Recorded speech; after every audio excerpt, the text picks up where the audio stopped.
Hello, everybody, and welcome to Firefly Chats, the show where we talk all things The Last of Us. I am your host, James T. Keegan, and today we have a very puntastic episode because we're talking episode 4 of HBO's The Last of Us. So, joining me today, as he does every week, is the Ginger Geordie Geek. Peter, how's it going? Heyo. You all Ayo! right? All good, man. Yourself? Not so bad, not so bad. I've colour coordinated my lights with you this time, James. Look. I'm We're just green. too cheap to do that myself. Like, I really, Yeah. it would be a nice aesthetic, wouldn't it? Are you well? Are you ready? I am very good. Peter, I was reading a book the other day about anti-gravity. Oh God. It was impossible to put down. Oh yeah. Just breathe. Just so I'm informed. Oh, we're going to be doing this all episode, James. I might have a couple slipped in there. We'll see. But I wouldn't dare warn us. I don't have one for everyone, though. I got it out now. Well, it's just us. All right, next up we have from sunny San Diego, Efren. What is going on? The Last of Us Familia. Another Wednesday, episode 4. Right? Episode 4. It is indeed. I'm ready. Okay, we're approaching the halfway mark now. It's kind of crazy to think we're getting there already. That was very sexy, mind different, wasn't it? That was a kind of a more sultry kind of. Yeah, I like seductive. that. Trying to change the tones of my voice, Yeah, absolutely. Next up, we have Chris from Cocolex. How's it going, man? Hello. Bring on a dad joke, mate. I'm ready for it. I'll sneak them in. I don't want us to see it come. You would predict it. So. Oh no, James, you're frozen. Oh no, here we go. Yes. Oh, my God, I would have gone absolutely ballistic if that didn't work. Right, and last of us, but not the least of us, it's Comic Lad Simon. What's up? You're muted, Simon. Are you muted? There we go. There we go. Guys, apologies for starting late. I just flat out forgot to send the StreamYard link, and I was sitting here going, "Where are these bastards?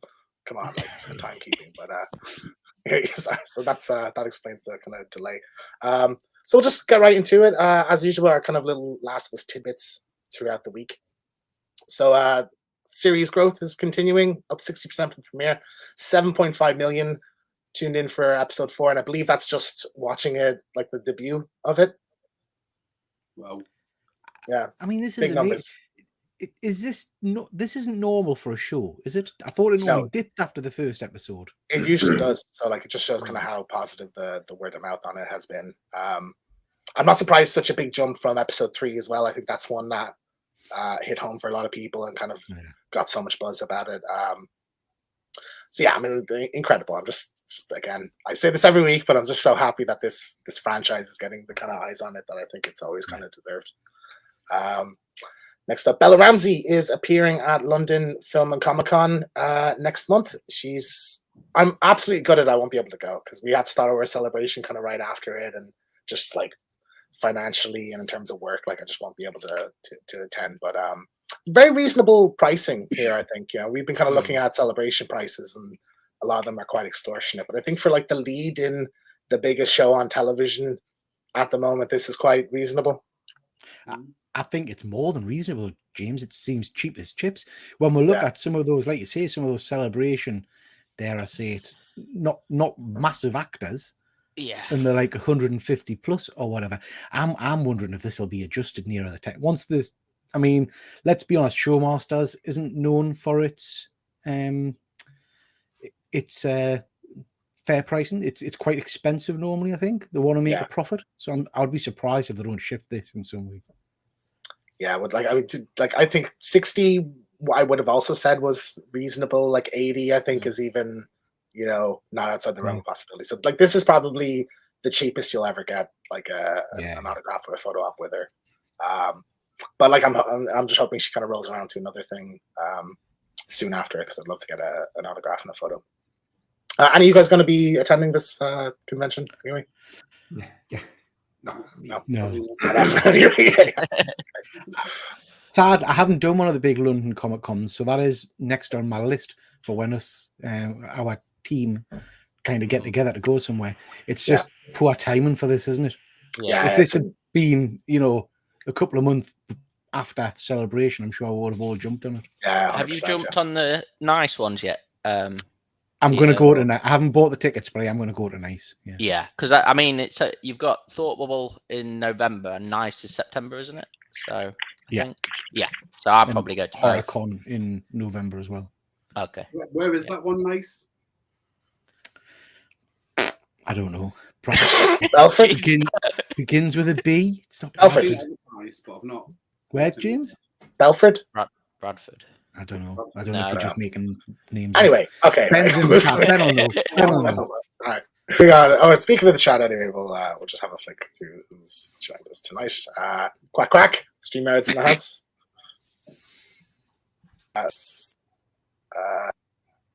He's freezing again. My computer's stalling a little bit. Can you hear me? Yeah. We have Ben, the attention gate, click, click. We have, I believe, James from This Week in Metropolis tuning in. And Bedford. That's where it is. So there you go. All right, next up. Did any of you watch this? Pedro Pascal hosted Saturday Night Live last week, and there was kind of a few, just like the marketing for it, I thought was fantastic. But like, kind of, they were really playing up Last of Us, and there was one particular sketch where it was sort of a Mario Kart like TV series, but in the style of Last of Us, and I just thought it was brilliant. Did any of you tune in for this one? I did. I'm not just saying this because Saturday Night Live is one of my favorite shows, but he was a great host. They should bring him back. Yeah. He broke character so much, and him just laughing, having a good time. It was a really great episode of Saturday Night Live. I highly recommend it. Yeah, he's got like a unique charisma about him. Yeah, I think he does. Like I was also watching. He was doing kind of a lie detector test, I think, for Variety or something, and they were asking him, "Do you think you're the sexiest?" I saw that. Yeah. James, is that TikTok dance he does? Is that from Saturday Night Live? Yeah, that's from the behind the scenes Yeah. thing. I have a short up. We did a little remix of that anyway. But Yeah. great. Like Saturday Night Live for me can be kind of hit and miss, but I think this one really nailed it kind of every step of the way. So yeah, great host, I think. Then a couple other things. So HBO released a map just kind of outlining where Joel and Ellie have kind of gotten to at this stage. So they're effectively halfway across America by now, and it feels like they've gotten there kind of quickly. I don't know if you guys kind of feel that way, or you would have considered this. I don't know the geography of America really at all, so I know it's vast. How far is that, Efren, would you say? It's by plane from Austin to Boston. It's about 3 hours, 4 hours. Yeah, but that would have been over the 20 years. That was just from Joel. Yeah. In the So why are there two? Like one starts at Austin and one starts at Kansas City. So Austin to Boston, it would be Joel in the 20 years, because the beginning with Sarah is in Austin, Texas, and then we begin the show in Boston, and then Boston to Kansas is episode 2 to the end of this one. Okay, gotcha. Cool. Yeah. So crazy. Funny enough, this episode actually in the game doesn't take place in Kansas. This section takes place in Pittsburgh, I think. So they changed it. I think they said something about like filming like wherever they were filming somewhere in Canada, and they just said it looked more like Kansas, so they just kind of changed it to that. And then the last of episode 5 will be debuting a couple of days early. It's going to be on Friday, so it doesn't clash with the Super Bowl. So I think cool. that's good news anyway. Especially the way this episode airs, it's nice that there's a couple of days earlier it's landing. Good stuff. Yeah. So episode 4. Again, we'll just kind of go around the room and get your kind of overall thoughts on this one. Simon, we haven't talked to you since the first episode. So what's your kind of thoughts on the show been up to this point and with this episode? Yeah, I mean, like the numbers show, I've absolutely loved every episode.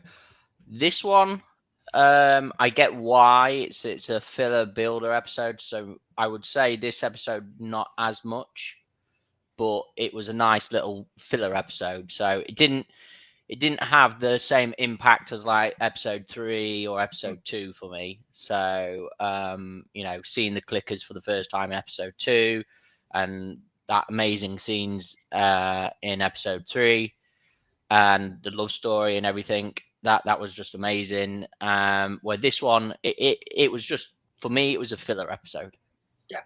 Okay, I think that's fair. Like for me, it is definitely a breather. I think after last week, it's a bit lighter on story, but I would say we've gotten some of the most like the Ellie and Joel's relationship has kind of taken a large leap here, compared to where they were at the beginning.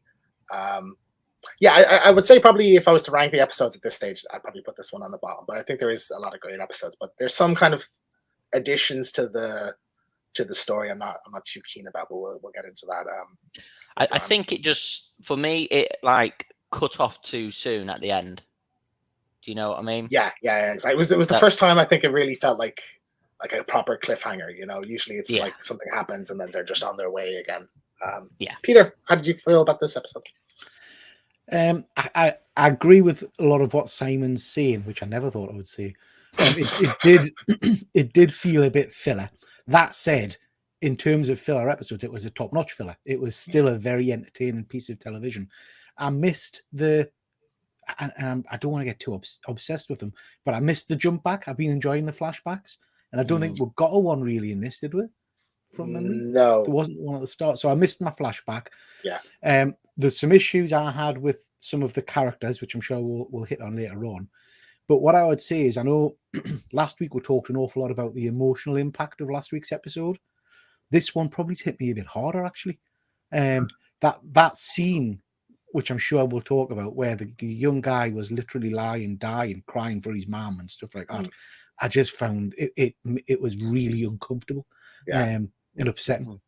Yeah. So I mean, I agree with Simon. Bit of a filler, but still a very good piece of television. I enjoyed it. Yeah. Okay. Ephraim, how'd you find episode 4? I also agree with Simon. I mean, it was like a filler episode, getting to know these characters a little bit more. The bonding with the two main characters.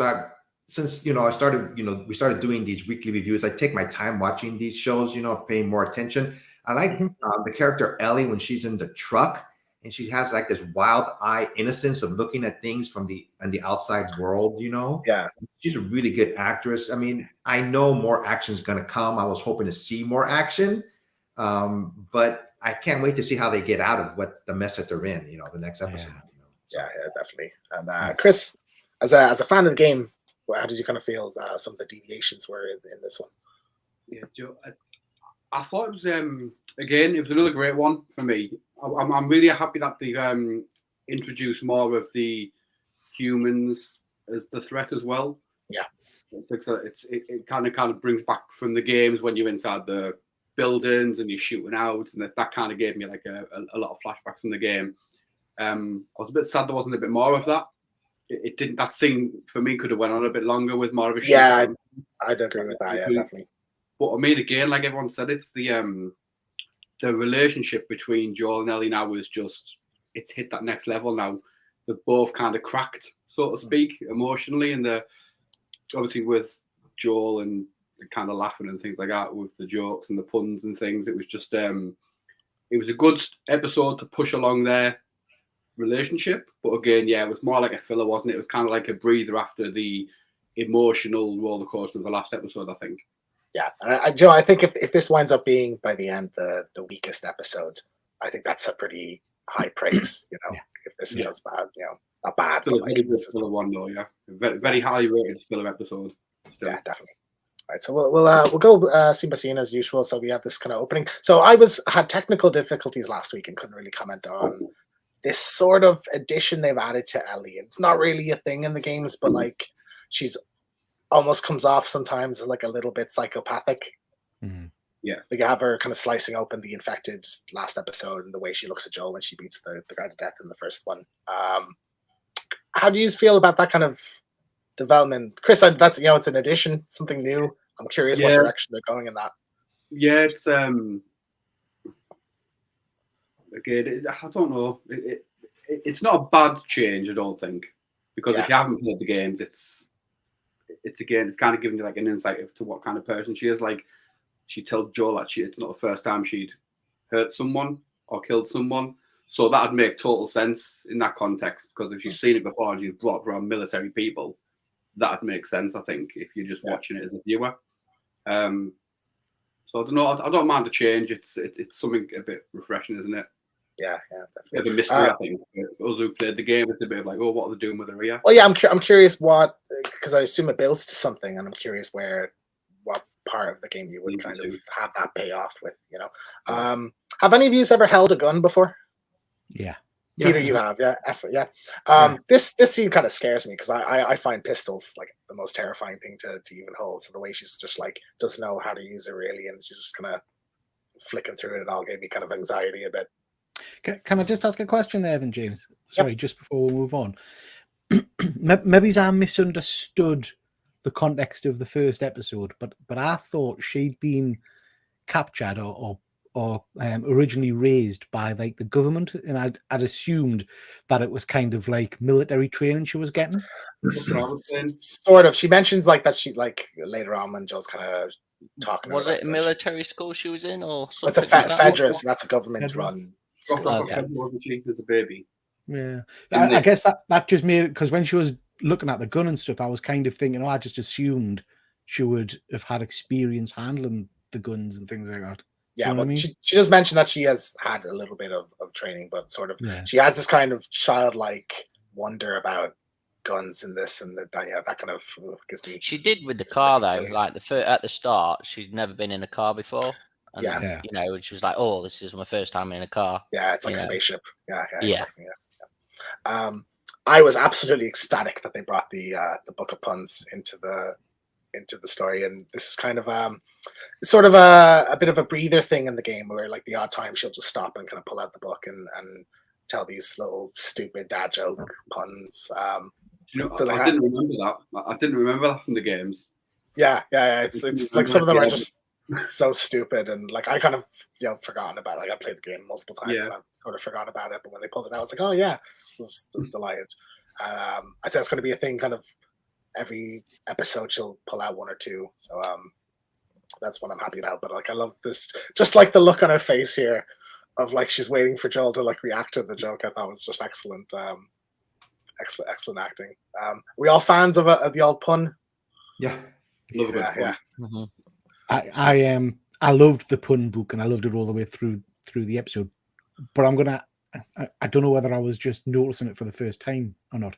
But this opening scene in particular, and then I lost it later on. But this opening scene in particular, I was very aware of the accent she was trying to put on, and I hadn't Okay. really noticed that in previous episodes or later on. But this particular scene, I don't know why it kind of really rang in my ear for some reason. Did nobody else notice that? Didn't really stick out to me. There is sort of one scene I think she doesn't really live up to that scene as performed, otherwise in the games. But no, I haven't really had a problem with her accent so far. As anybody No, else? and neither have I. It's felt very natural, but then I don't know why all of a sudden on this particular scene, maybe I just suddenly adjusted to it or something. I don't know. Yeah, I might go back and have a flick through them and see what you mean. I'm curious about that. Yeah.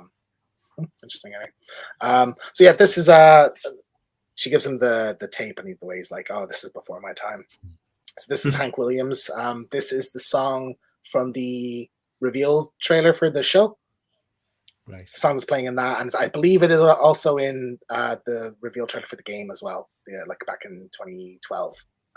So it has like a bit of a history with the franchise. Great song, Hank Williams is kind of a classic. So I was happy to hear that, and it's pulled directly from the games. It's not Hank Williams in the game, although he plays later on. But yeah, I mean, it's not like not much of a change there. How did this joke land with you guys? Did you enjoy this one? Yeah. Peter, Yeah. Efren, you go first. You liked it? Yeah, I thought it was fun. They got to put some humor in there every now and then. She's a kid. She's never seen anything like that. And you mentioned that, she's a sociopath. I think her generation, kids they're born into this, so they don't know any difference. Well, yeah, that's what might be what it's normal. trying to say. The kind of mental impact of growing up in this kind of environment is, and that would be an interesting kind of take on Ellie, I think. Peter, did you like this one? I did, yeah, because I thought all the jokes were fun, but this was a little bit more risky, wasn't it? Yeah, It showed that she was kind of pushing I think she was kind of pushing him a little bit and seeing what the relationship can be, And for I know Efren's got kids. I'm not sure about Chris, but this is exactly what kids do. They'll drop a few kind of low-level comments and then try to test you a little bit. I think, Yeah. yeah. So I really liked it. I thought it was fun. Yes. Simon, were you a fan? Yeah, I think so. I mean, it lightens the drive up, doesn't it? Because otherwise, you get a boring drive scene. You know, you need something in there just to fill it. So it's just, yeah. So Chris, as I'm sure you're aware, this is like a classic scene in the game, and I think a lot of people have asked, "What do you think is the funniest scene in The Last of Us?" This would be one that a lot of people would say. So like I liked it. Like I'm happy they included it. I was curious if they would, considering how kind of serious they took Bill and how serious his ending was in the last episode. So I think it's nice that they've included it, but I don't know. I feel like it's not quite on the level like Bella Ramsey's performance here with like Ashley Johnson in the original. Did you feel that way? Again, for me, because the game's not as fresh in my mind. Like I said, James, it's been a few years since I played it, so yeah, I wouldn't really recall that scene specifically. Like I recall the scene, but I don't recall like the delivery and things like that. Yeah. I just thought it was a good inclusion because it was testing the relationship again, wasn't it? And I think once she said that, I think Joel kind of realised, oh, she's quite funny and she's a bit more on my level maybe, and that kind of broke the thing for the rest of the episodes. With later on when they started talking and chatting and stuff. Yeah, I think it set the foundation. Didn't it? James, I've just noticed, obviously from these pictures in the game, are they driving in like nighttime in the rain here? Yeah, they were driving in the daytime. Yeah. So they changed the kind of aesthetic of the scene a little bit. Okay. I think it's because it's in Kansas instead of Pittsburgh. Efren maybe will be able to verify whether Pittsburgh is a bit rainier. Hell if I know. You don't know your own country, Efren. I live in sun, 365 days. Yeah, absolutely. I just want to kind of highlight the cinematography in this show. It's just kind of blown me away every episode. And I think here in particular, this one on the top left was like one of my favorite shots so far. And we're talking, I think, in episode 2, there had been a couple of moments I thought felt a bit green screeny, and I didn't really feel that at all here. Like I fully bought all of this was photorealistic, It's spectacular. It was, and again, trying to come back to the premise that this is 20 plus years of devastation or whatever. Just as the camera was panning around and you were seeing like the train lines smashed there and all that, it really kind of brought home the devastation that's happened. I loved it. I thought it was great. Yeah, and it feels like the world has like a history, real history to it. Yeah. I think it's great as a setting the scene. So we have this kind of little scene in the woods where they're having dinner and just talking, and he's mentioning about like don't set a fire up because of people. And he mentions kind of how bad people are, like they're going to rob us now. Sorry, I lost my train of thought there for a second. And then we get this great scene. This is sort of a precursor to the kind of one of the last scenes of the show, but I thought this is one of the funniest ones that she told. Like, where's the Scarecrow got an award? And the way she reacts to him, like you dick and everything, I thought was great. This is not in the games at all, so like I think this is again showing quite a lot of the writing on this show is just on par with the games, and I think they kind of seamlessly, for the most part, added things in. Yeah, and the way Joel cracks like a little bit of a smile there, I think was great. Like, since you, James and Cole, you guys have played the game, do you like it when they deviate from the act? They're going to have to, but do you think it's a smooth transition when they do scenes that are not part of the video game? It's sort of why I'm here, Efren. Like I was skeptical about the show when it was announced, because I thought, what's the point of doing just a scene for scene remake? So like for the most part, there's one thing in this episode specifically I'm like, this isn't quite up to scratch. But for the most part, I think most of the additions are seamless, and a lot of it is fleshing stuff out that I think kind of in a way elevates what's in the game as well, like particularly with Bill and Frank last week. I think it's also good that it's on HBO, because they do such a good job with other shows. They really put their money where their mouth is for these shows. You can tell, 100%. Yeah. I think I was curious that they didn't like just scoop up every, because they were so confident in the show, like they didn't just scoop up every PlayStation kind of IP that they could get their hands on. And that might kind of bite them in the ass down the road. But we got this kind of scene here.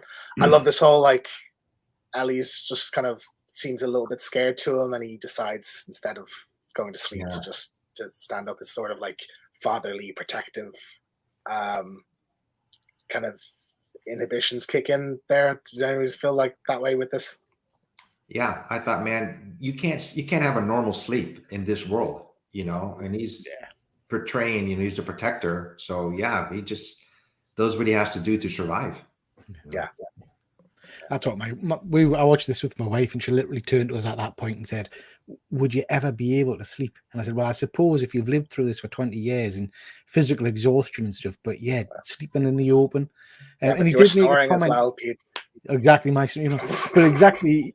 He also made a comment, didn't he, about that they were too far away for the infected or something. So does that mean that he said that when he's putting the fire up, he said like mushrooms aren't that where is it? I lost it. Mushrooms aren't that smart. So he says like, it's not the infected we'd be worried about spotting us, because they won't be able to recognize a fire as something to go towards. It's people. They'll see the smoke and they'll see the fire. So I did. This is like a nice. It's not exactly like adapting something. It's more just like shows that the writers here really understand these characters, because there's sort of a thing in the game that Joel loves coffee. Like, it's kind of, he mentions in the first one that he hasn't drank it in a very long time. There's a bit where you're going through a coffee shop and he's just looking at the coffee machine going, "Oh, I miss coffee." So I thought that was really fun moment. The way Ellie just like thinks it's a horrific thing, I thought was good as well. Did this kind of chuckle out of anybody?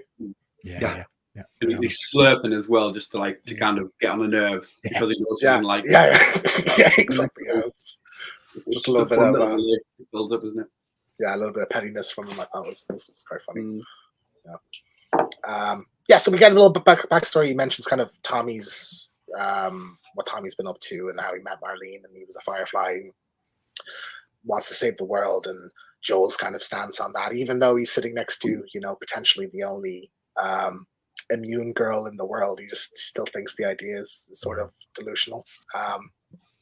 So that was really interesting as well. Again, this is not a thing in the games, so I thought that was an interesting inclusion. Right.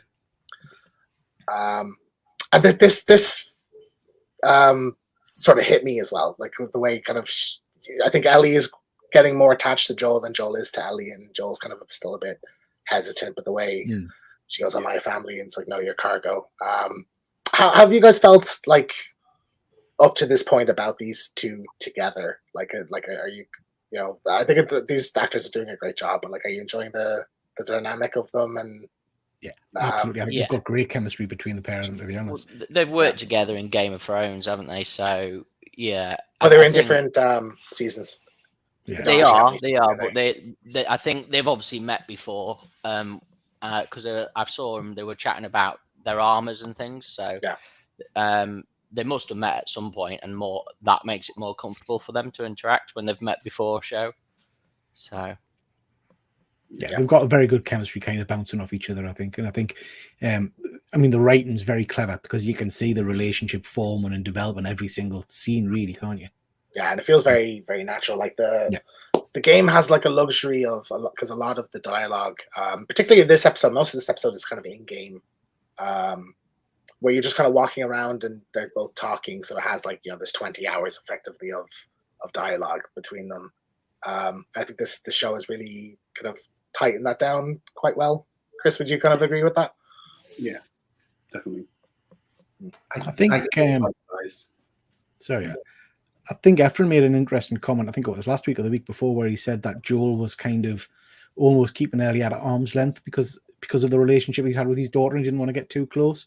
Yeah. I think you can start to see that break now, can't you? And he's starting to relax a bit more and have a bit of laugh, and he's certainly starting, I think, to warm to her, isn't he?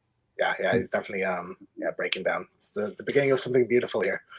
I think it is breaking down, but I still think he's a bit heartfelt that what's her name died, and Tess died, and obviously she's probably sort of the cause of it, and obviously because he mentions Tess in this scene, wasn't it? He mentions her hear that him and Tommy and Tess used to kind of pal Yeah. around together. That's it. Yeah, in Fireflies, this car scene. Yeah. yeah, so he's still that because he did. I think the last thing he said of Tess when he agreed to take Ellie was like, "Don't ever bring her up. Like, you don't get to mention Tess." So he's still like a bit bitter about her, especially when he's known her so long as well. Yeah. I think that after a while, in these types of worlds, Apocalypse, the minute you meet somebody and if you hang out with them long enough, they become family. It's just natural. You know, you start caring about them. It's hard not to. You know. Yeah. Their relationship is like the best thing about this series. So I think it's great to see the show is capturing it so well. Peter, Ben wants to know what you're bidding on. I'm messaging him back. I'm just saying, I'm promoting the show. I'm putting things on Instagram to try and get you more viewers.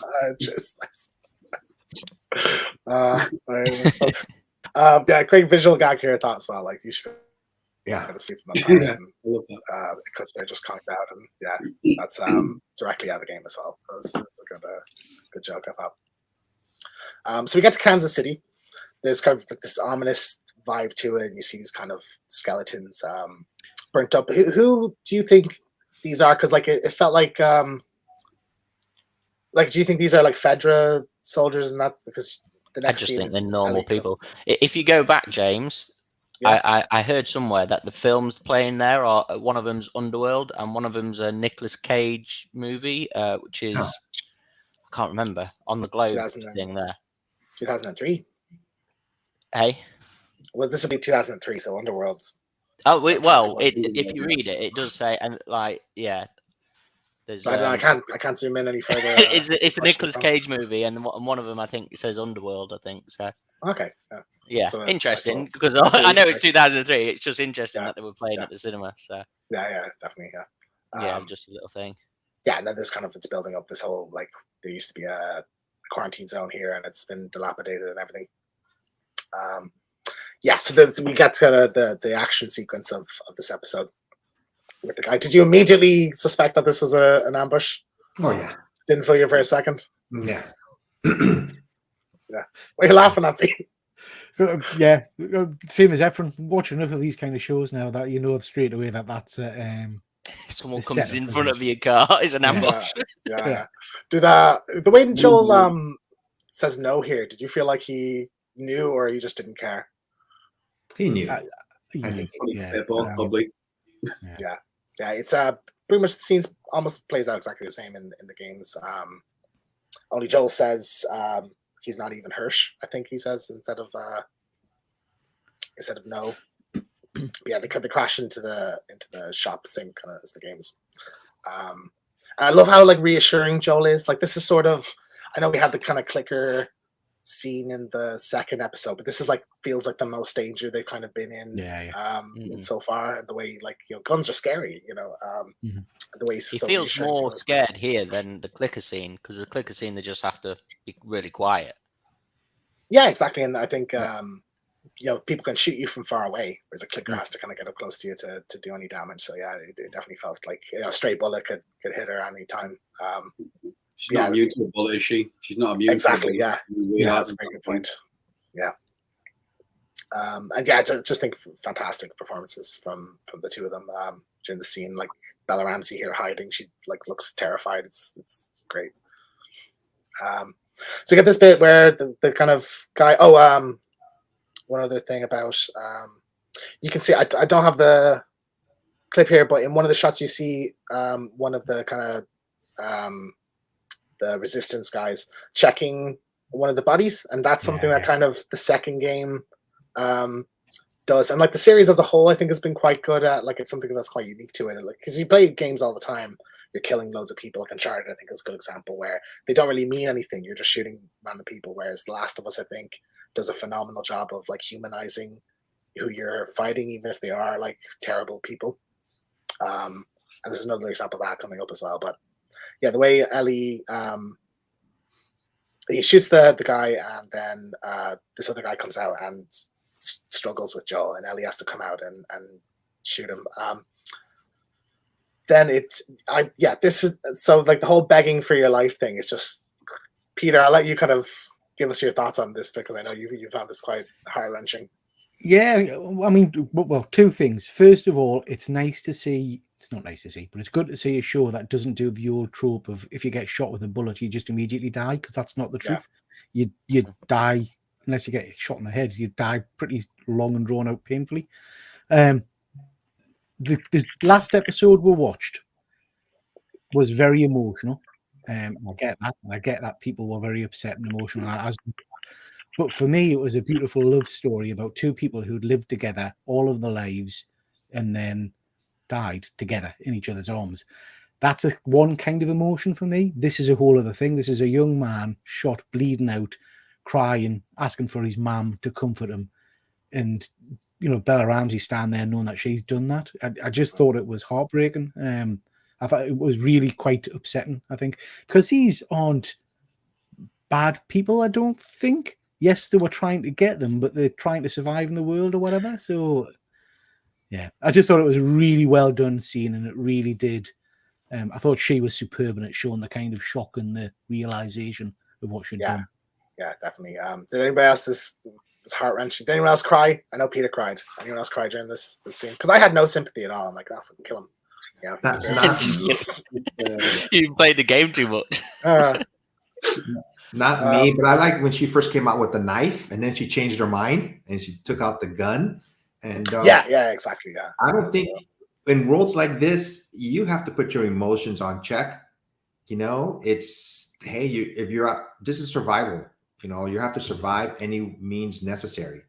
And Joel knows that. You close your, get out of here, close your eyes. You don't want to see what I'm going to do next.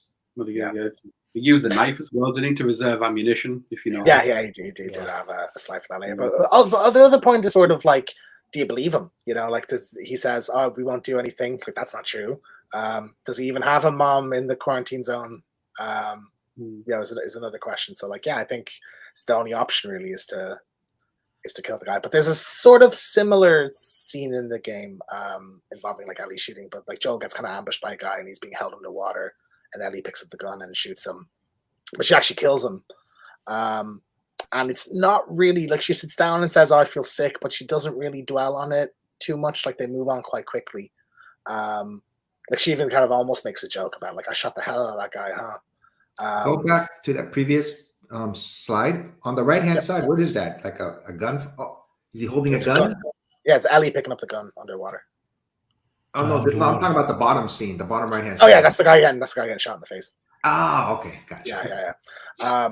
And then Joel is sort of angry with her about you could have shot me and thing, and Ellie sort of feels kind of underappreciated for that. So they went kind of a different route with this scene, where kind of Joel doesn't really think twice about it. But I think that the fact that initially I was sort of upset that they didn't she didn't just outright kill the guy, but sort of it's sunk in a little bit more, and I think it is a bit more impactful that the guy's begging for his life, and it's not just that she crippled him, but then it's showing her the world that they're kind of in, that we have to do bad things.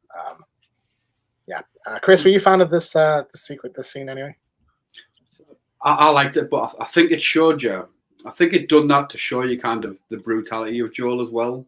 Yeah, these other sides, like you said, we've seen it in the first episode, second episode. Yeah, first episode when he hits the hell of a guy.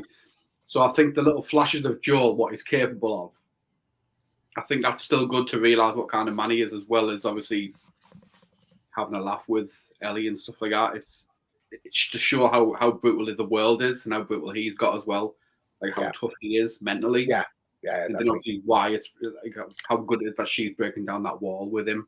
So I think it was kind of like a stark, do you know what I mean? A stark scene to show the differences in him.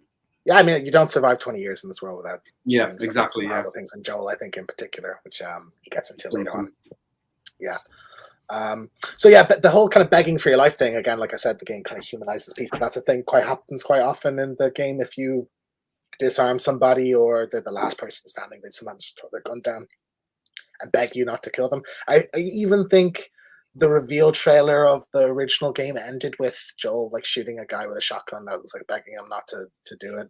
So just kind of, this is quite a brutal franchise, in terms of its portrayal of violence, and I'm happy that the show has captured it. And I think it's great that so many of these little gameplay details are being worked in as well. It's not a thing that a lot of adaptations can do quite well. What year did this video game come out again? 2013, but a majority of my slides are from the remake that came out a few months ago. The one you bought me, Efren. If you're gonna ask. Yeah, just the whole I didn't catch the first time. I know you mentioned this earlier, but that's the last thing the guy's screaming is "Mom, Mom." It's just it's heart-wrenching. I think Bella Ramsey plays this excellently as well. So yeah, we're kind of approaching the halfway point of the show. So I just wanted to get your kind of opinion on Joel just as a character and what you kind of think of him and do you like he's obviously one of the anchors of the series. What's your kind of opinion on him? So Peter, start with you. Yeah, I think he's a very good kind of leading character, isn't he? And I think the rest of the guys have said, he's obviously been molded by the world he's lived in for the last 20 years, which has made him a bit of a hard ass. I didn't get the impression from the first episode that he was a walkover at the start before all of this. Do you know what I mean? I got the impression that he'd had a life and he'd been quite a hard guy already. But obviously he's done whatever he needs to do to survive, like everybody said. Yeah, I think he's brilliant. Yeah. Efren, you a fan of this character? Yeah, I'm a fan of his. I mean, part of surviving the apocalypse, part of it is luck. I mean, he almost died in episode 1 when that soldier shot at him. It just missed him. And part 2, he has military background, correct? Joel? So the brother does. I don't know if he Okay. does. I can't remember whose car they get into in the first. Yeah, I'm not sure episode. whose truck it was it? Yeah, So, exactly. Yeah, so I'm not sure. Did Joel obviously his brothers joined the Fireflies because that's who he's going to go visit? Was Joel a part of the Fireflies as well? No. So kind of Tommy left Joel to go join the Fireflies. So Joel was left with Tess and some other unnamed people in the group. And Okay. the second part of it is survivor skills. Like I said, luck and survivor skills, and that's the only way you can get through in a role like this, Yeah. Chris, do you feel like Pedro Pascal is kind of living up to the character's portrayal in the game? Yeah, well, I think the ratings speak for themselves, John, and the viewers and everything else. I mean, I think he plays the unwilling hero really, really well.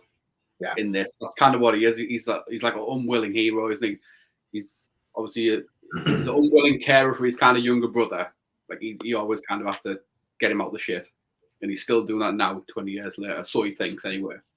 Yeah. Unwilling carer for Ellie, and I think he plays that role really well, like the kind of unwilling hero. He doesn't want to be there. He just wants to survive and just get by. I think because he's got nothing to live for, really. As he's lost his daughter, he's lost his new girlfriend as well. So he's just kind of getting by. Yeah, and it is a very similar role to, in a lot of ways, to the Mandalorian. This kind of reluctant taking a package that is a person and kind of developing a relationship with them. So that's why I kind of felt he was always a good choice for this role. I mean, if you look at this one scene from this picture, look at his face. He's so serious. He knows. Yeah. And look at her face, like wild innocence, like her eyebrows are lifted up. What's going to happen next? Yeah, absolutely, yeah. Yeah, and again, another kind of thing in the games that particularly the second game went into is if you shoot somebody, you'll hear another enemy go, "They shot Tommy," or "They shot Chris." And I thought, again, humanizing the enemy. So I think that's a sort of almost a reference to that in a way, which I really liked.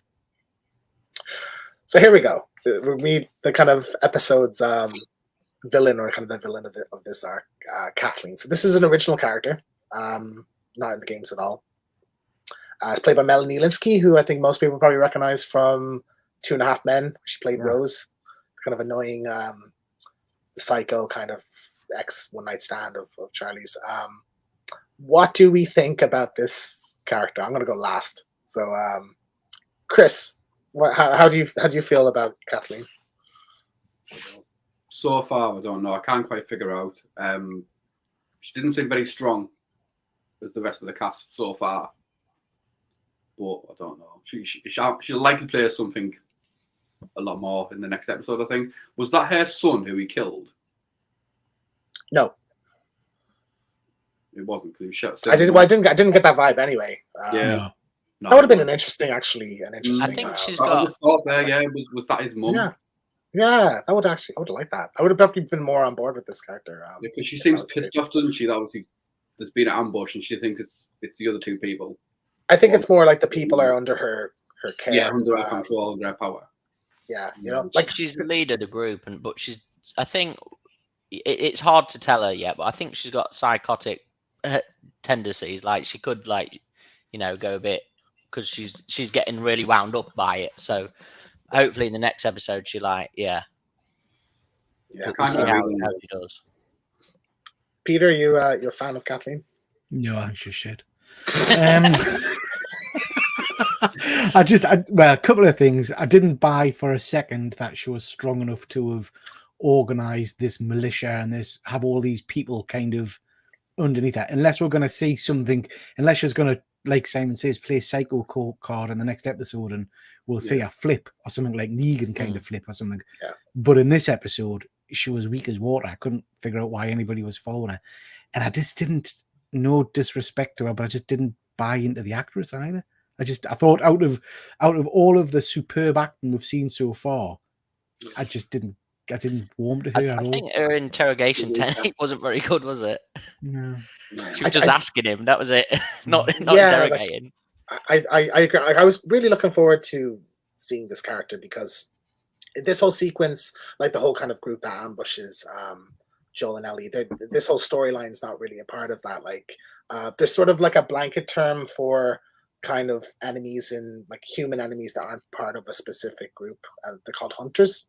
So, and you actually play as them in the multiplayer for the game as well. But they've obviously wanted to kind of give these characters a face, a story, you know. But yeah, I feel like this sort of asked the weakest on the show so far, and it's sort of not necessarily We're losing him. need to add. You're back. Am I there? You're back. Yeah. Where did I stop? That you didn't like her, basically. You weren't even. You goddamn it, Peter! You weren't even listening. Well, Yeah, I but- was. You were breaking up so much; it was hard to understand. I think you started off by saying she was the weakest so far, and then Yeah. Yeah, but like Awesome. you know, I think this is the one example I would say so far of something that they've added that isn't quite up to the standard of what's in the games or the other stuff that they've added. So that's that's my point. I'll give a chance to the next episode. I think see what. Yeah, happens. I fully 100% think they could turn this around. Like we'll learn a bit more about her. Like there's this sort of mystery around why she's after Henry, kind of specifically this character that she mentions here. So if we got like maybe a flashback to some falling out between them, that could turn us around, and we get a reference to her brother's death as well, which is I think supposed to make her a little bit more sympathetic. I don't know why. Maybe I've just dreamt this or what, but I don't know why. And I don't know if it comes up later on in your slides. But I got the impression that we're talking about a kind of a partner, a husband, and a son, and that he'd eloped with the kid. That's the feel I got from it. That'd be really interesting. I won't say, because of where we kind of end this episode, I'm not going to go into details on some of these characters until next week. But Efren, did you like Kathleen? Like this whole stuff? We'll see what happens to her down further episodes.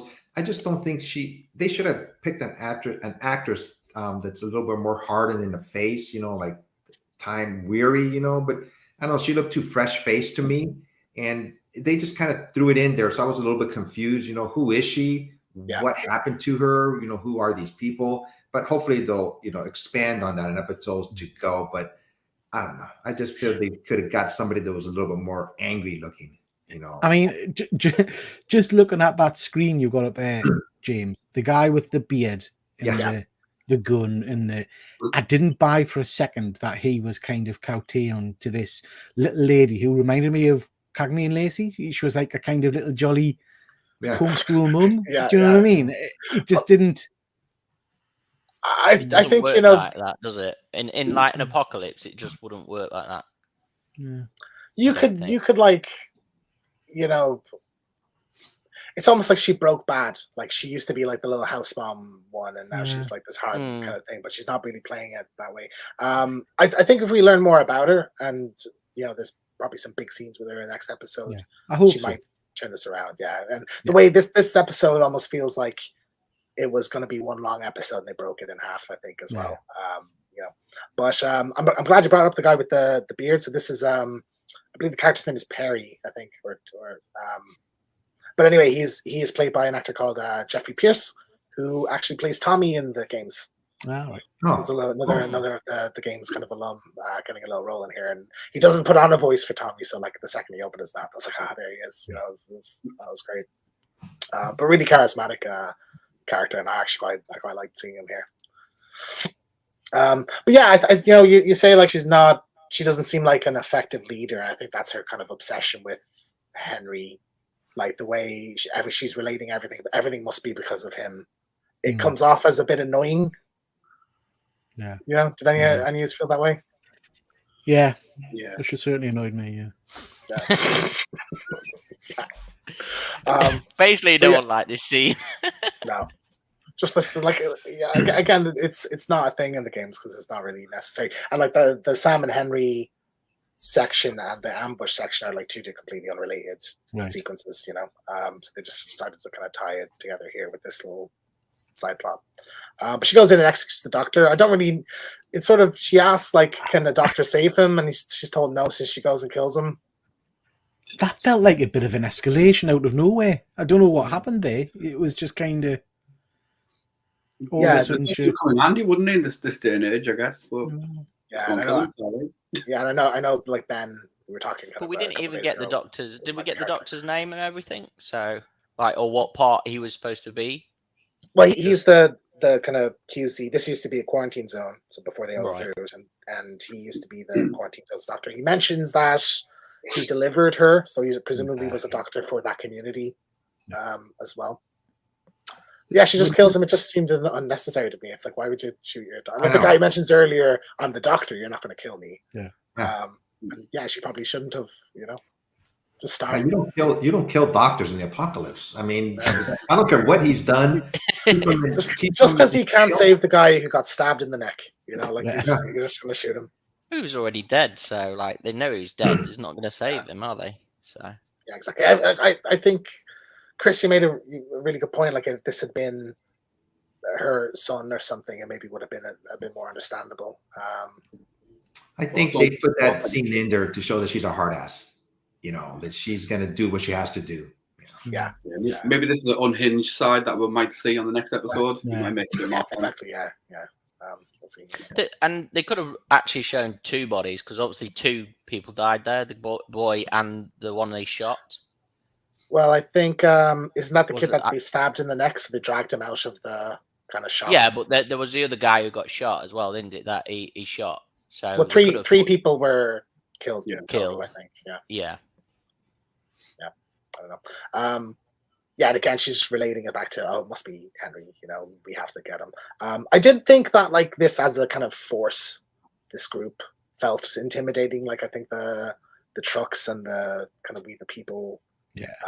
The graffiti on it and everything. Did you feel that way as well? Yeah. Absolutely. I mean, the impression I've gotten from it is that they've risen up against, what do you call? Is it fraud? Fedra. What's Fedra? They've risen up and taken control, as it were, which is kind of what you would expect to happen in an apocalypse, I suppose. I just noticed that I'm not sure how it is in the video game. This this scene ever took place, but in this city, in Kansas City. There's no signs of any clickers or any remains of them, like they're anything, like in the other cities, they showed, all these on the floor, all the, whatever they're called, I don't see anything like that in this city at all. Like it's almost clean, I would assume like a majority of the city was quarantined off. So like it was just functioning as a city, Wouldn't you have though, like when you quarantine a city off, you'd have a quarantine entrance and like Joel just we saw it earlier. We saw it earlier, did we? Yeah, and she goes, "Is that the QZ?" And it was abandoned. So I think as a force, I think they were. It's interesting as a group. I think it's an interesting subplot. It's just a shame that their leader is not a kind of as compelling as the kind of the group as a whole. I want to see a bit more. I think I want to see a bit more of that group, kind of not hunting for Joel and Ellie because they don't know they're there, but I would have liked to see a bit more of extended of them going in and out of buildings and evading this group, maybe. Yeah, I think like I'd like to there see that. I think. would have been more tension. I think it could have been, Yeah. something really special. Like we get it in little chunks kind of throughout Yeah. the episode. But yeah, no, I would agree with that definitely. But like, yeah, like here they're kind of hiding in this little building. And again, like seems sort of like the first time they're actually showing like genuine kind of care for each other when they're asking each other, are they okay? That was quite nice. And Joel kind of trying to tell her he's sorry about her having to shoot the guy, and everything was great. And that she shouldn't have had to, and she starts crying. And I thought this was a really beautiful scene. It's probably one of my favorites, I think, that we've had with the two of them together. Does anyone else kind of feel it was that strong? Great. Yeah. Very touching. Yeah. Yeah, and so she mentions that it's not the first time she's had to hurt somebody. So this seems to be a new thing, as far as I can remember. I don't think there's an example in the game in her history that she's had to like hurt or kill anybody before. So I'm sure we'll learn. Obviously, we'll learn more about this later on. But I just thought it was an interesting addition. Definitely. And then we get this great bit where he starts showing her how to use the gun and everything. I thought was like, it's beautiful, isn't it? Yeah. Yeah. Bonding. Moment. Yeah, exactly. Yeah, Bonding you over have to handguns. It's the apocalypse, that's how you got to do it. It's also America. Yeah, just like the smile on her face and everything. That's like, yeah, but like and again, I think they just both play this so well here. It's fantastic. So, this is a great line, I thought as well. Put it in your back, you'll shoot your ass off. So there's a similar scene in the. Peter, you gonna say something? No, I was just going to say I don't know if you're going to have a slide in a minute about where she puts it or not. Where she puts the Did she gun. Um, not put it in her back? No, so he tells her to put it in a bag, doesn't she? And then she puts it Yeah. in a. I don't think she does put it in a bag. She puts it in a like in a pocket or something. I think. Yeah. So again, it's just showing again that even though they're starting to bond, she's still kind of defying him every time he tries to give her an instruction and keep her safe, I guess. Typical teenager. Yeah. They're paying attention or doing what you say. We lost James again. Stunned James. You guys hear me? My screen is freezing a little bit. We thought we were actually talking to him there because it looked like. I thought you were listening to us intently, James, but obviously not. No. Paul's doing the Oh, you're camera. frozen. Can you just hear me? We can hear you, James. His Crack face on. is just frozen. We can hear It's a Everybody- you. nice face. Don't worry. Everybody who's Okay. watching, donate some money Okay, so I can hear we you. can buy a new camera. It's just- You're back. You're Great. back. There we go. I'm back. Yeah, there you go. So, yeah, I thought it was a good line. I didn't hear what you said, Peter, but I'm sure it was great. We get kind of a similar scene in the game. It's a little bit different. Where she has a kind of a rifle and he's like showing her how to load it and everything. And we get on the bottom right here one of my favorite lines in the game, and they didn't include it in the scene. And I'm hoping we get it down the road. But Joel says, "Make every shot count." And there's a lot of people kind of like people love this line. Like even when I met Troy Baker, I got this signed on my Last of Us poster. So like I'm really hoping that it's possible, but that is the scene translated in the show. So I don't know if they will or not. Yeah, just the kind of reassurance that they give each other, I think was great as well. So yeah, we get kind of an inclination here that like there's a child with Henry. So this is what I was talking about before. This is what's made us think that this is her son who's been either taken by a husband or a partner or something like that. Yeah. I mean, it's possible they go that route with it. We don't know much about them. She obviously At this knew stage. Henry in the past, didn't she? Yeah. She talks about him so familiar, Mm. in such a familiar way that they definitely do know each other.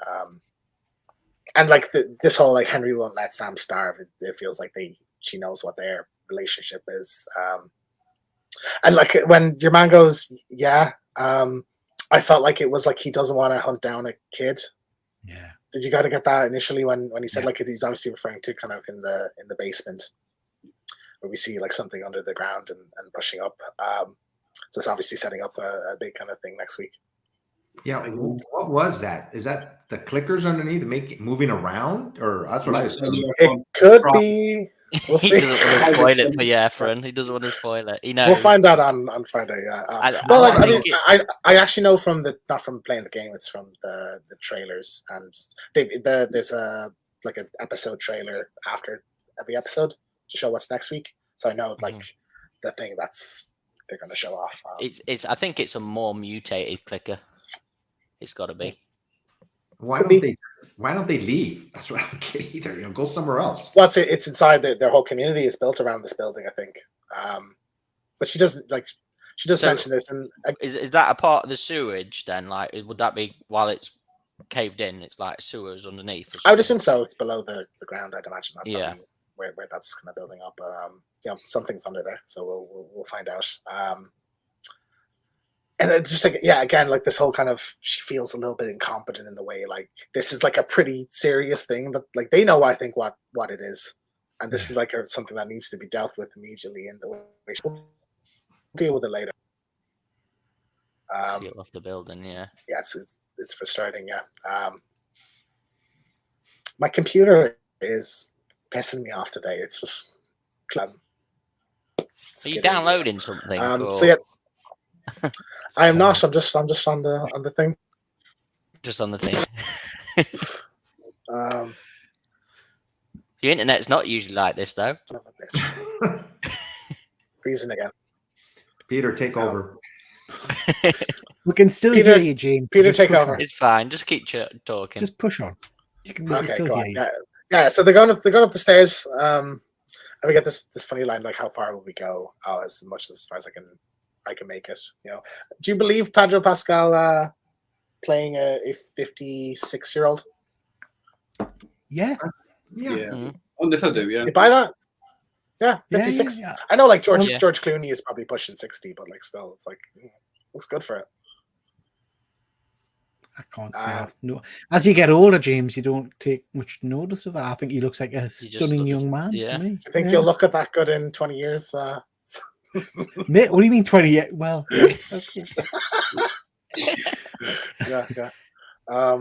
yeah. So they kind of, they reveal a little bit about their backstory here.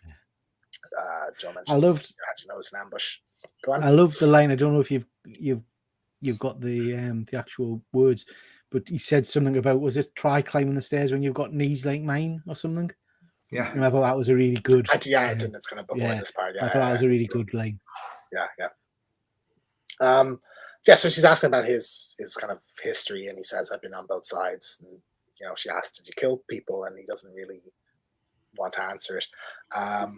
So this, we kind of brought this up last week with the flashback during Bill's sequence where Joel and Tess meet them for lunch, and the period he's talking about would be around then. Like that was only, I think, 7 years into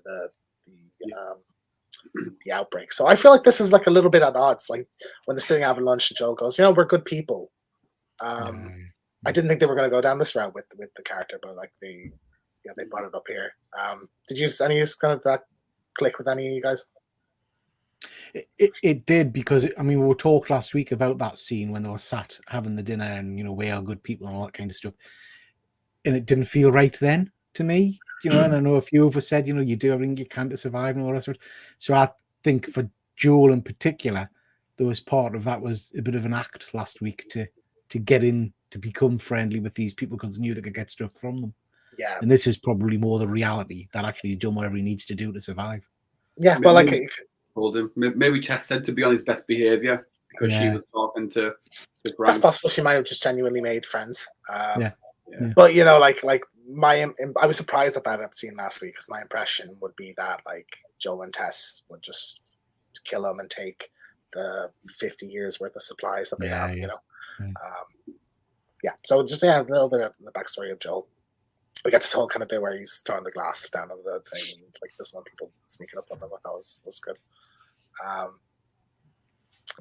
So again, Joel's kind of questioning about like, how much you mean you have to hurt somebody, and Ellie doesn't want to talk about it. So I'm assuming we'll get a flashback or something in one of the episodes, especially with how the show has been doing kind of flashbacks most weeks. Something along those lines, anyway. The best joke in this episode, I think. Would you agree? My dad told me this joke today, so obviously he saw like a Last of Us thing on Facebook and thought it was so good. That's a comment, isn't it? Everybody got a chuckle out of this one.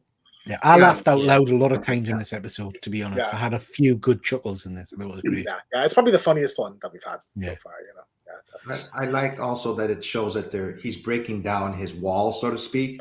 And you can see them starting to bond a little bit more. You know? He has a little bit of a smirk, but like this is like you know, we see Joe laughing, like bursting into laughter. It's like at first, and it's unusual for his character.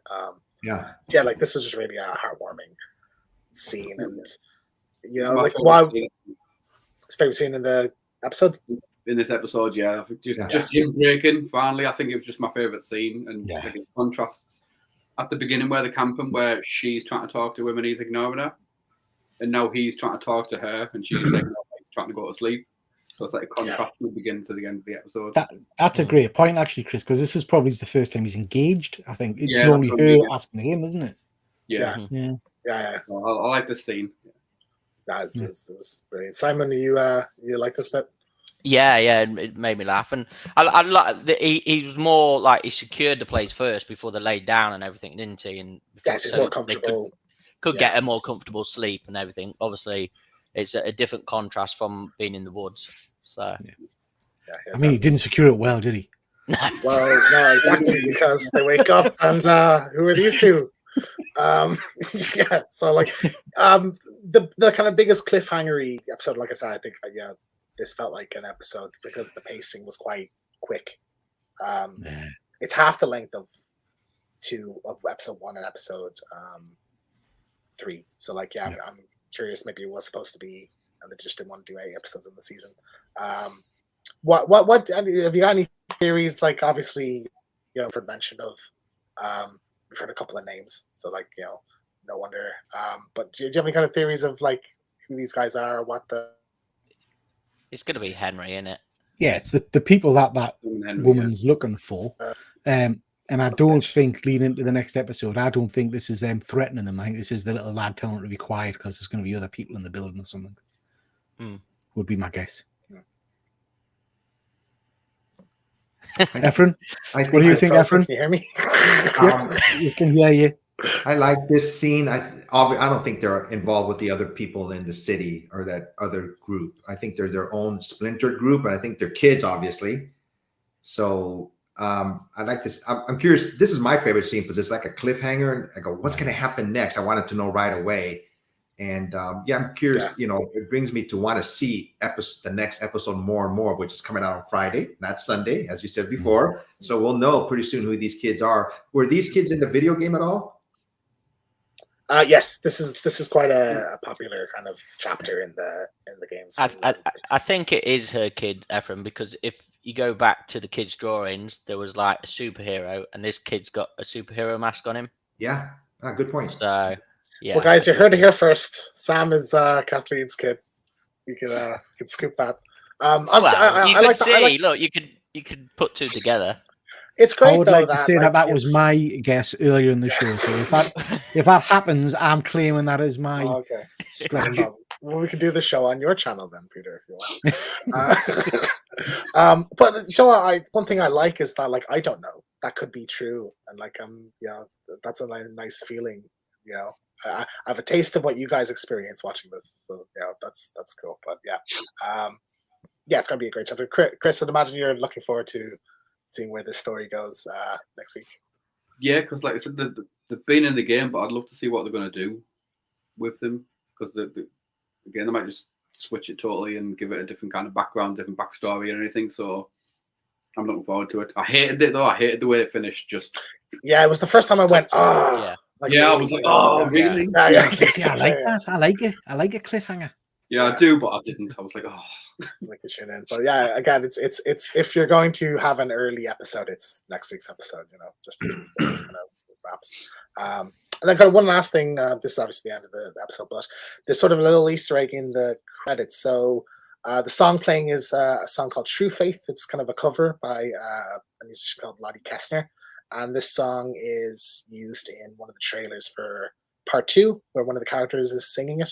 So I thought that was a nice little Easter egg. Gives me hopes we'll get a Sean James song in one of the episodes down the road. So Obsessed. yeah, we'll see.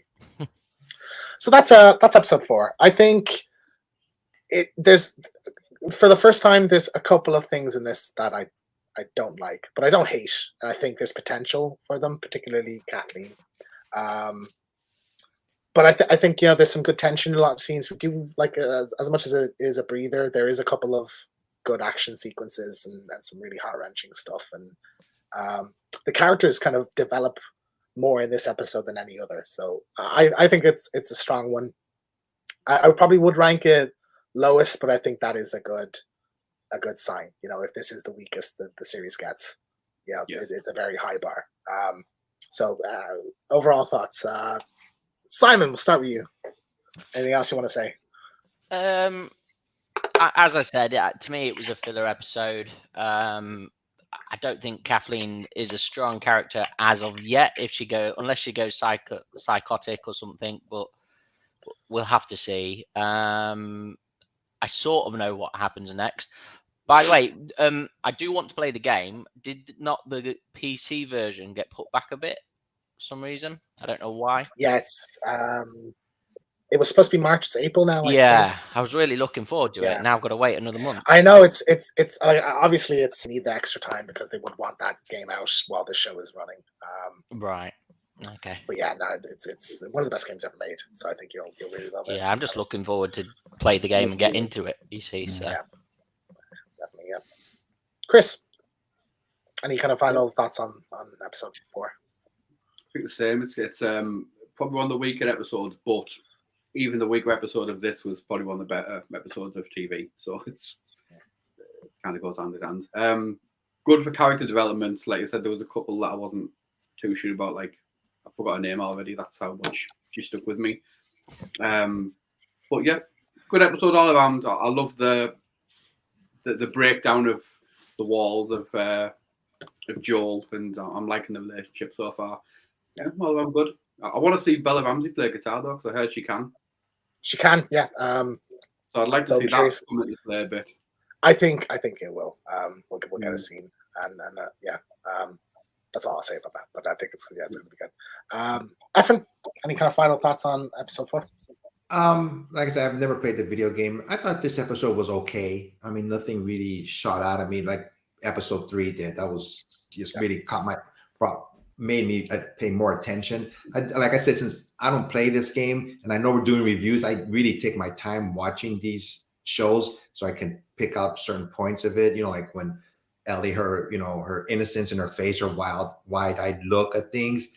It's okay episode, like I said, didn't really grab my attention like the first 3 episodes did. But I gotta say, when you showed that clip, not that clip, but that picture of how the viewership has gone up and up and up.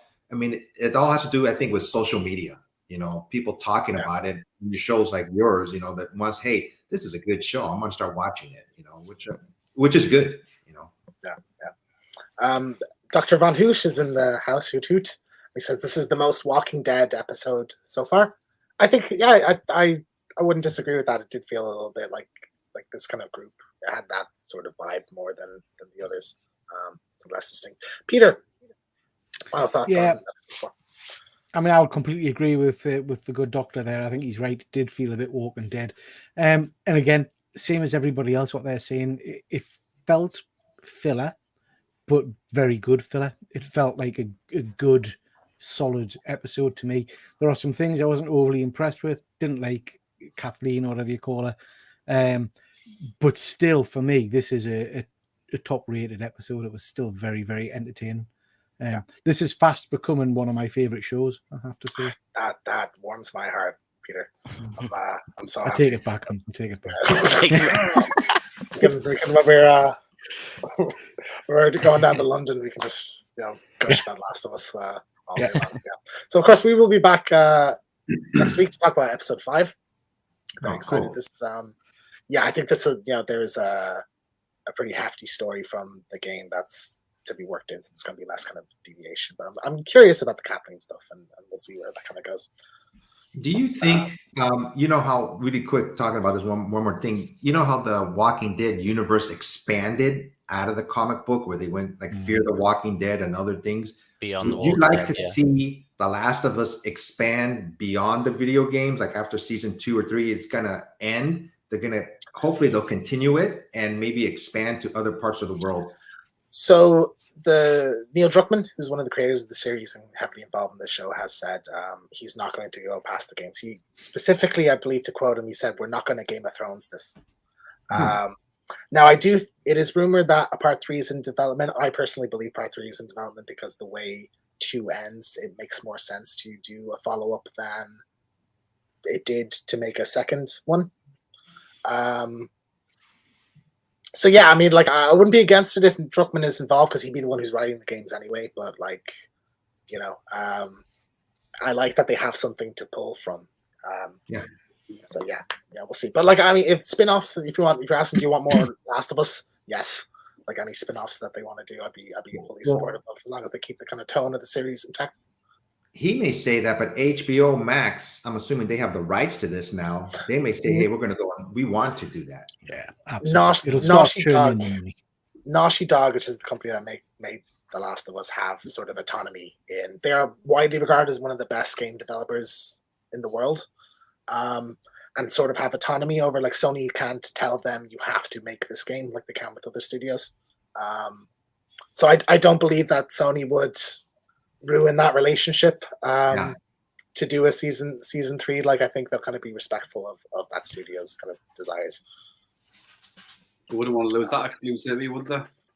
No, well, they own think- The Last of Us and they own Naughty Dog. So James, there's no I options, but- saw you posted on Instagram. So do you think with the success of this, they're gonna obviously, well, they are, because we've just seen probably announcements of Gears of War. Other game aspects that made into series and films? There's I do have a video on my channel, Simon, called Everything in Development at PlayStation Productions. So that's going through everything. Amazon. Did you say God of War was one, or God of War is at Amazon, Horizon's at Netflix, and there's a few others in development as well. So I'll probably do like a little kind of quick what Sony's doing next at the end of the series. yeah? before we And start you off mentioned on Peters, I think Amazon bought the rights for Tomb Raider for quite a lot of money. They did, $600 million, which is Yeah. too much. I mean, I'd pay that for Last of Us, but not for fucking. Anyway, Peter, what you got coming up on your channel? Yeah, so next Monday's live show over on my channel at 8 o'clock is Geek Art Attack, where myself and a few of the guys will be doing some art-based challenges that James T sets with. And the focus next Monday is Batman. So really looking forward to that. We've got the usual crowd, but we're also going to be joined by Kevin, who is a professional artist. So that's going to be interesting to see how we'll fare against him. So looking forward to that one. Nice. And then you also have this video up. Yeah, that's my latest figure review video out. That's out now. That's just a look at the Sideshow 1/6 scale Flash figure. So Definitely that's send me a nice that figure. thing. Yeah. It'd go It's very a nice nice. figure. Very nice here, wouldn't it? I think. It would look very nice next to your Flash collection, Chris. Nice, awesome. Efren, what you got coming up on the channel? These are my videos I do on a regular basis. Mount Rushmore of comics. I got to do a next one. I think we're going to do indie writers, top 4 indie writers. The other ones are the 2 bottom ones are just shorts that I do on YouTube. Did you know? Just facts about comic book characters from Marvel and DC mostly. I also do my comic book read of the week, and then top 5 comics from Zap Kapow, the service that I use to catalog all my books. And I'm trying to think of other ideas to come up with. And my favorite video that I do every month is with Peter, where we pick our top 5 comic book advanced orders. It's always fun to do. Nice. And then you have this as well. Oh, this is one of my videos that I did recently. Have your collecting habits change? And mine have. So just one of my most recent videos. Whoa. What's that Transformers book, Efren? I haven't seen that one. Oh, I have a few Transformer books that I bought throughout the years, So, yeah. I've recently acquired a Spider-Man 2099 first appearance as well. So yeah, nice book to have. Comic Bros. Chris, what's this video? Top 10 comics. You had a delay, did you? I had to re-record it. Happens to Yeah, the best of us. I wiped my phone the other day, so I re-record it. Done the first part of it, and you just finish it off. So that'll be out either tonight or tomorrow at some point. So my top 10 comics in my collection for this year. Good stuff. Good stuff. He's muted. You muted, James. Awesome. And Simon, video next week, I assume? I will try. I've been busy working and everything else, so. And I've been all on your shows. I'm watching other shows, so how can I make one when I'm watching them on fair. shows? I tell you, Simon, it's easy to appear on them. It's hosting them is the Yeah. trouble. But, I before we go, You do it very well, James. You do it very well. thank you I very do much. want to do one though, James. So I am going to go into doing one because I'd like to still cover my San Diego halls and everything that I got to see Efren, and then I want to sort of maybe do like one with Peter and yourself, and like choose a load of comics that I would send to CGC, you know, and see which ones are the best ones. So We should do a drinking game. Every time Simon says he's going to do a video, just take a shot or something. You know? That would be Efren would be hammered. Would be hammered. alcohol poisoning in the mix there. Before we go, I heard a joke about amnesia the other day, God. but I forgot it. Yeah. So, Sorry. ladies and gentlemen, this has been Firefly Chats. Thank you so much for watching, whether live or on the rewind. Thanks to everybody who's been jumping in the chat. Let us know in the comments below what you thought of episode 4. The link for every guy's channels on my lovely panels channels are in the description, so you can check those guys out. Don't forget, when you're lost in the darkness, look for the light, endure and survive, and we'll see you next time.